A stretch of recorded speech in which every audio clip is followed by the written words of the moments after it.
welcome back to the channel. So today is kind of improv. As you can see, I'm kind of full of sweat. Just left the gym at Powerhouse here in Fort Lauderdale. Cut my workout short because Miguel is going to help me out today. So today we're going to head over to his house, and I'll explain when we get there. Actually, no, I'll tell you guys now. We're going to install the Eventuri version 2 intake on my F80 M3.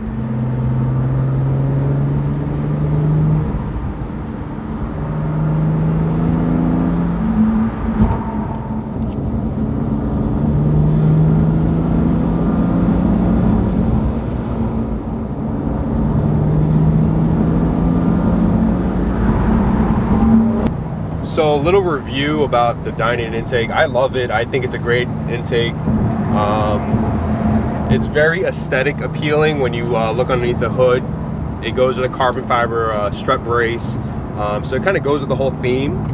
But like I said, I always wanted the Eventuri intake, and it was something I always wanted, but I didn't want to pay brand new for that. It's like $2,600 plus tax. So I didn't want to spend that much money on an intake.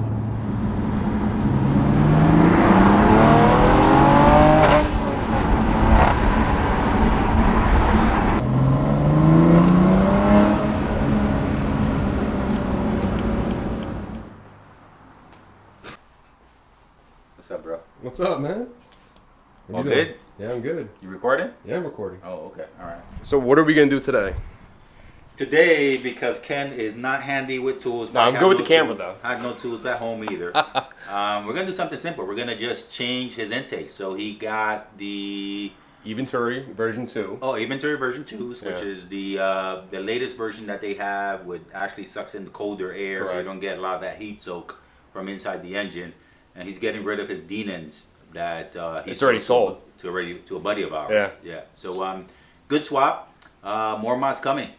Yeah, pretty much. So it's a Christmas gift for myself, and I was telling you guys earlier is that I didn't want to spend $2,600 for an intake. Yeah. It's just way too much money for me to spend on an intake, but Octavio was the man to give me this deal, and we're gonna get started. So we'll let old man Miguel show me the work here. Yeah. So good thing is there's a lot of F80 guys that are actually migrating to the newer car. So there's a lot of parts for sale, and a lot of these builds around here have very little mileage. They haven't really abused their cars in any way, shape, or form. Especially intakes. Intakes, you can probably buy them from any, as long as the filters, you can replace the filters, but as long as they're fairly new, you can clean them up. 9 out of 10 times, you can clean them up, put them back in, and you're good to go. And probably get the, a good 40% discount off an intake. So what I'm gonna do is probably help him when he needs help, because I'm probably gonna slow him down. And to be honest, Miguel is probably more hands-on than me.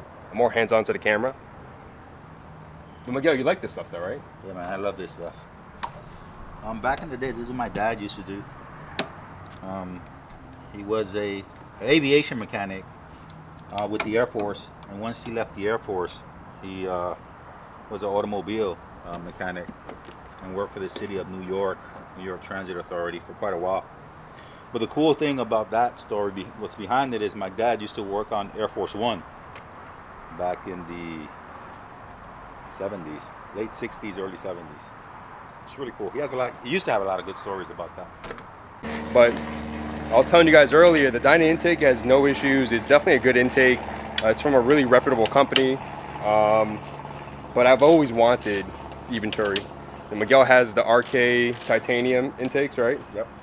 And his car is pretty full bolt-ons, and it just sounds like a beast. All right, so we just finished installing the Eventuri version 2 intakes. Probably the pain in the butt was basically the grill, which Miguel was doing that the whole time. Forgot to record that portion of it, but overall it's a clean looking engine bay right now. Only thing that's a little bit different is because the Dinan intake kind of covered up the whole gap here, but now with these Eventuri intakes, you have more of a gap, but still it goes with the whole carbon fiber look underneath the engine bay. What's good about this is I'm going to hear more of the induction sound, which everybody loves. The only downside I see about it is that my miles per gallon is probably going to go down a lot more, because I'm just going to constantly floor it and hear it. I know that happened to Miguel when he got his RK titanium intakes, because you were just constantly trying to hear that. Yeah, you try to hear the whistle, Yeah. But you actually hear the whistle more. And on mine, You don't have that traditional blow off that you get on other cars, but you do hear it, the psh. At least on mine. We'll try out Ken's and see what his sounds like. So I do want to thank Miguel for helping me install my intakes and also being that guidance because I don't work on my car. Yeah, it was pretty quick. I think we got it done in about under an hour, right? Right around about an hour. Pretty much, yeah. Fairly easy. Encourage anyone, if you get it, just do it yourself. Probably if you go to a shop, they'll probably charge you about 2 hours of labor to do the swap. Save yourself some money.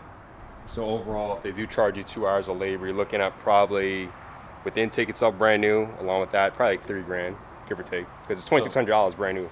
Yeah, so labor's about $125 an hour. Yeah, it depends on what shop you go to. Yeah, about $250. But besides that, I guess I'm gonna head back home. I gotta go pick up some groceries. I just left the gym not too long ago, so I'm starving. That's it, really. I appreciate it, Miguel. Peace. And Texas, March 2021. Yes. Texas, March 2021. That's all you need to know. And we have to do it big because Texas is the biggest state, right? So we got to go big there. We're definitely going to go big there. So stay tuned for that.